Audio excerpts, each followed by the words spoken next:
There's a new type of clutter taking over our lives, and it can be a lot harder to take control of and organize than our physical clutter. Stick around and I'll explain what it is and how it's creating more clutter than ever before.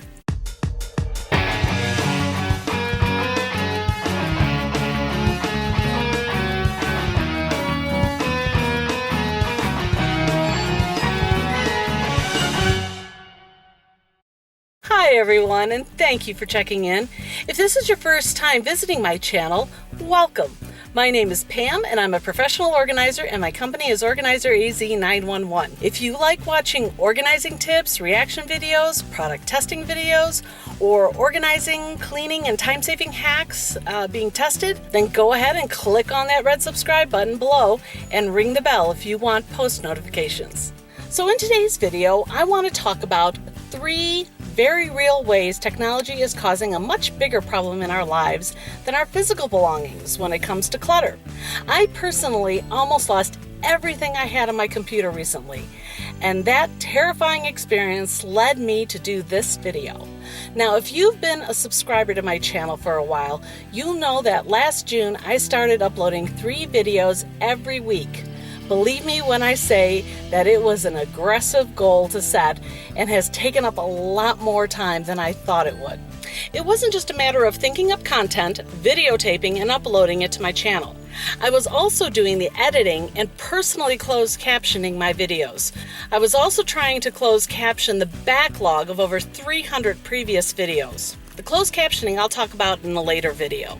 But over this past summer, the amount of videos and photos and all the editing versions nearly crashed my Mac. I nearly lost everything I had on my computer. Why? Too much digital clutter. See, here's the thing. We think technology is helping make our lives easier and more productive. We think that holding on to things digitally keeps our lives more organized and clutter-free. But I want to talk about 3 ways technology is actually making our lives more cluttered. The first one I want to talk about is that technology has endless storage. Our hard drives and external hard drives and our flash drives have so much storage capability.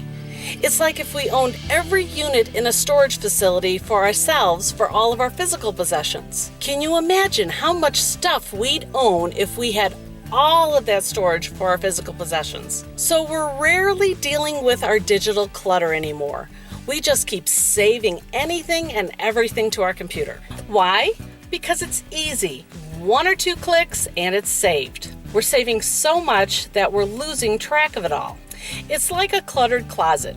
You don't want to let go of that 1 pair of black pants because there's so much in your closet that you can't see you have 10 other similar pants. You might even buy more if you can't see what you have. It's the same digitally. We often save multiple articles or photos that are virtually the same because we have so much digital clutter. We literally can't see we have 10 articles about the same topic or 10 photos of the same thing. Also, when we do need something we've saved, it takes us forever to find it. We often spend more time looking for the misplaced digital files or documents or photos than we'd spend looking for a hard copy of it. Our phones and our computers are bottomless pits when it comes to clutter. The second way is that technology allows us to hide our clutter. It's like having the largest closet on the planet that we can keep throwing stuff into and then just shut the door. It makes our clutter not visible. And because it's hidden, we're not keeping up with everything we're putting in it. We forget we saved this photo or that article. It gives us a false sense of security that we have it all saved. But without regularly reviewing and organizing what we've saved,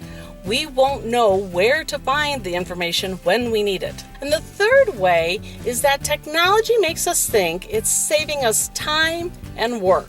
In many cases, it takes more time than if we did things manually. What I mean is organizing digital clutter often takes more time than organizing physical clutter. For every piece of information saved, we usually need to create a file, maybe even a file within that file. We might need to keep that document in 2 different places. We might need to convert the file, like to a PDF. If we're dealing with photos, we have to rename them. Purging digital information is also harder because certain things might have attachments or links within the document that we want to keep, but not the actual document. Granted, these things aren't necessarily difficult to do, but they're time consuming, sometimes more time consuming than physical clutter. So those are the 3 ways technology, i.e. digital clutter, is perhaps more difficult and time consuming to organize than physical clutter. I hope you found this information I shared interesting and maybe even helpful. If you did, please let me know by clicking that like button. And while you're at it, if you haven't done so already, go ahead and click that subscribe button too. I'm Pam with Organizer AZ 911. Thanks for watching.